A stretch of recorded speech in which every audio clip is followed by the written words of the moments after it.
মায়ের পা ধরে বলল, মা আমি তোমার দুটো পায়ে ধরে বলছি আমাকে টাকা দাও প্লিজ মা, না হলে আমার সর্বনাশ হয়ে যাবে। মা রাগান্বিত হয়ে বলল, আমি কিন্তু লাথি মেরে সামনে ফেলে দেব, তুই আমার পা ছেড়ে দে বলছি, আমার সাথে বেশি বাড়াবাড়ি করিস না। জিসান বলল, তুমি আজকে যতক্ষণ না পর্যন্ত আমাকে টাকা দেবে না ততক্ষণ পর্যন্ত তোমার পা ধরে এভাবে থাকবো, আমাকে টাকা দিয়ে দিলে আমি এক্ষুনি চলে যাব।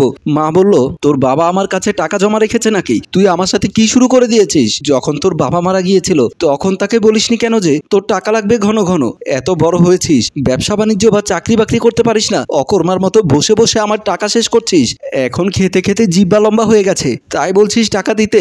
আমি তোকে 1 টাকাও দিচ্ছি না, আমাকে ছেড়ে দে, আমি একটা কাজে বের হব। হঠাৎ জিসান আবেগে আপ্লুত হয়ে কান্না করে দিল। তারপর বলল, মা তুমি আমার বাবা, তুমি আমার মা, আমি আর কারো কাছ থেকে টাকা পয়সা চাইতে পারবো না, আর অন্য ছেলেদের মতো রাস্তাঘাটে গিয়ে পকেটও মারতে পারবো না। মা ছেলের অবস্থা দেখে বলল, কত টাকা লাগবে? জিসান বলল, 30,000 টাকা, আরো বেশি লাগে, আমার কাছে 20,000 টাকা জমা আছে, 50,000 টাকা দিয়ে একটা আইফোন নেব।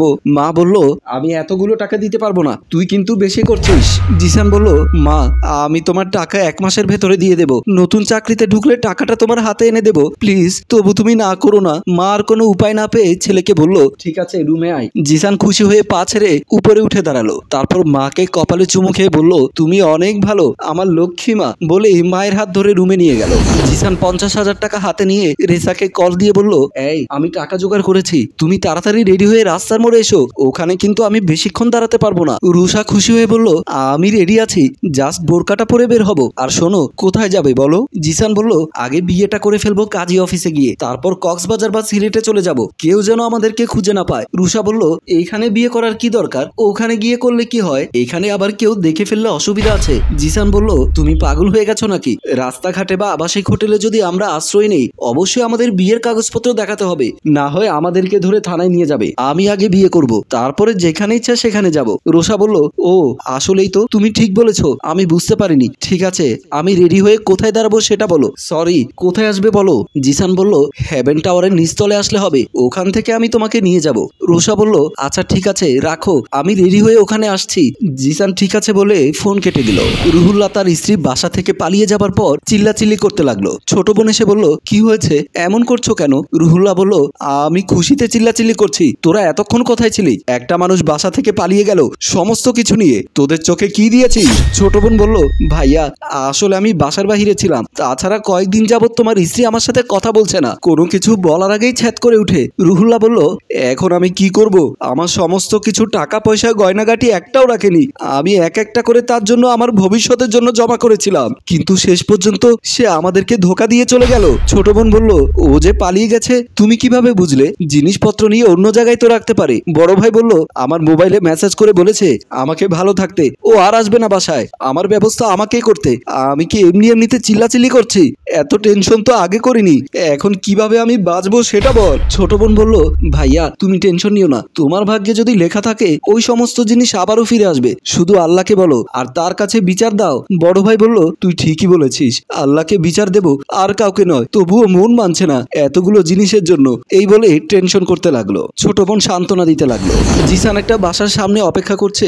রোষা একটি বোরকা পরে এসে জিসানকে বলল, তাড়াতাড়ি চলো, এখানে দাঁড়াতে পারবো না। জিসান বলল, কি মনে করেছো আমি কি তোমার সাথে এখানে দাঁড়িয়ে দাঁড়িয়ে কথা বলবো? এমনিতেও পা ব্যথা করছে তোমার জন্য অপেক্ষা করতে করতে। রোষা বলল, কোথায় যাবে প্লিজ তাড়াতাড়ি চলো, আমি ভেতরে গরমে মরে যাচ্ছি। জিসান বলল, কি পরে এসেছো? এত গরম লাগার তো কথা না, আজকে ওয়েদার অন্যরকম। আর হ্যাঁ, আর কথা না বাড়িয়ে চলো তো। রোষা কিছু গোপনীয় কথা বলছে। অন্যদিকে রিয়ান হেঁটে যাওয়ার সময় রোষাকে চিনতে পেরে মনে মনে ভাবতে লাগলো, আমি তো মেয়েটাকে চিনি, কিন্তু লোকটার সাথে কোথায় যাচ্ছে?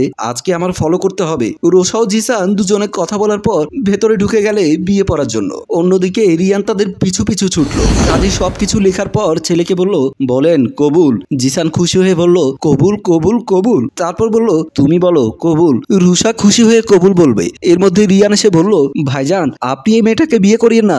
সবাই দাঁড়িয়ে গেল। তারপর জিসান রিয়ানকে বলল, তুমি কে? তোমাকে তো চিনলাম না। রিয়ান বলল, আমাকে চিনবেন না, কিন্তু আমি আপনার উপকার করার জন্য এসেছি।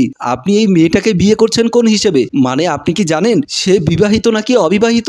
জিসান বলল, অবশ্যই অবিবাহিত, সে আমাকে অনেক ভালোবাসে, আমিও তাকে ভালোবাসি, তাই এখানে এসে বিয়ে করছি। প্লিজ তুমি এখান থেকে চলে যাও, আমাদের মধ্যে ঝামেলা সৃষ্টি করো না। রিয়ান হেসে বলল, আমি এই বিয়েটার মধ্যে ঝামেলা সৃষ্টি করব, কারণ আপনি পারেন না অন্যজনের স্ত্রীকে বিয়ে করতে। ওই মেয়েটা না হয় না বুঝে বাসা বাড়ির স্বামী স্বামী শ্বশুর শাশুড়ি সহ সবকিছু ছেড়ে আপনাকে বিয়ে করতে এসেছে, কিন্তু আপনি না জেনে না শুনে এত বড় একটা জঘন্য কাজ করতে পারেন না। জিসান রুষাকে বলল, এই লোকটা কি বলছে, এসব কি সত্য?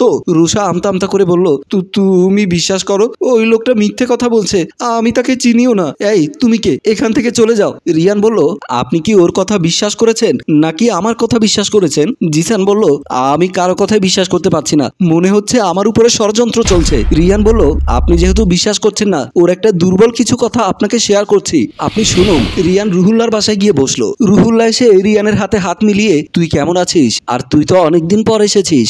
রোষা, এই রোষা, কোথায় তুমি? এদিকে আসো, আমার একজন আপনজন এসেছে, তাকে তোমাকে পরিচয় করিয়ে দেই। রোষা এসে রিয়ানকে সালাম দিয়ে বলল, ভালো আছেন? সাথে সাথে রিয়ানও সালাম নিয়ে আবারও সালাম দিয়ে বলল, ভালো আছেন ভাবি? মাশাআল্লাহ ভাই, তোমার ভাগ্য অনেক ভালো, তোমার বউ অনেক সুন্দরী, তাছাড়া আমাদের মহল্লার মধ্যে সবচেয়ে তোমার বউ অনেক স্মার্ট মনে হচ্ছে। রুষা লজ্জা পেয়ে মুখে কাপড় দিয়ে ভেতরে চলে গেল। রিয়ান বলল, ভাবি লজ্জা পেয়েছে মনে হয়। রুহুল্লাহ বলল, আসলে আমি তোকে সত্য কথাটা বলি, তুই আবার কাউকে কিছু বলিস না, আপন মানুষ হিসেবে কথাটা তোর সাথে শেয়ার করছি।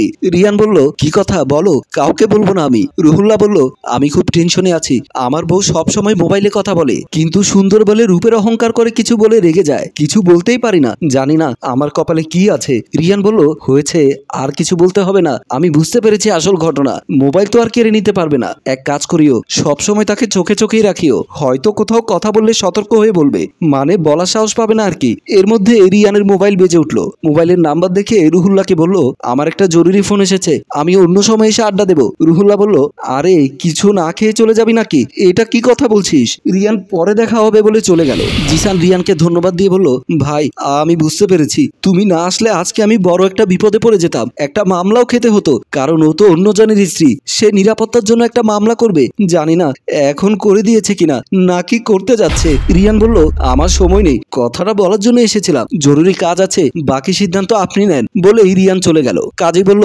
আপনারা তাড়াতাড়ি এখান থেকে বের হন, আমার অফিসটা শেষ করে দিয়েছেন। আপনি কেমন ছেলে, একটা মেয়ে সম্পর্কে খোঁজ খবর না নিয়ে বিয়ের পিড়িতে বসে যাচ্ছেন। জিসান বলল, প্লিজ একটু আমাদের সময় দিন। এই তুমি আমার সাথে মিথ্যে কথা বলেছিলে কেন?